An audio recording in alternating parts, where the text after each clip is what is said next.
टाकोडे गावाचा अभिमान अमोल बाबूराव फसाले यांना युवा उद्योगरत्न पुरस्काराने गौरव। नमस्कार, चांग बोलव न्यूजमध्ये आपले स्वागत।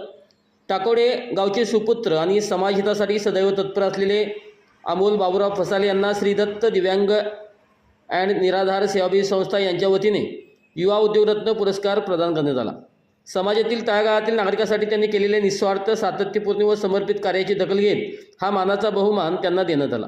समाजाच्या सर्वांगीण प्रगतीसाठी कार्यरत असताना फसाले यांनी गरीब, दिव्यांग, निराधार व वंचित घटकासाठी अनेक उपक्रम हाती घेतले आहेत।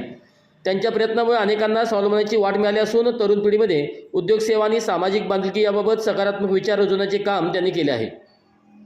संस्थेच्या समितीने गौरव करताना सांगितले की समाजसेवा ही जबाबदारी नसून एक मूल्य आहे आणि ते मूल्याचे उत्कृष्ट पालन अमोल फसाले यांच्या प्रत्येक कार्यातून दिसून येते। तळागाळातील प्रश्न समजून घेत त्यावर उपाययोजना करण्यासाठी त्यांची दृष्टी उल्लेखनीय असल्याचेही समितीने नमूद केले। पुरस्कार स्वीकारताना अमोल बाबूराव फसाले यांनी गावकऱ्यांचे, मार्गदर्शकांचे आणि सहकाऱ्यांचे आभार मानले।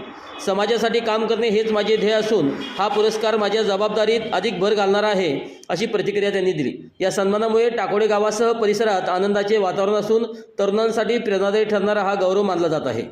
अशाच बातम्यांसाठी आमच्यासोबत कनेक्ट रहा। चांग बोलव न्यूजला लाईक करा, शेअर करा, सबस्क्राईब करा व कमेंट्स करायला मात्र विसरू नका।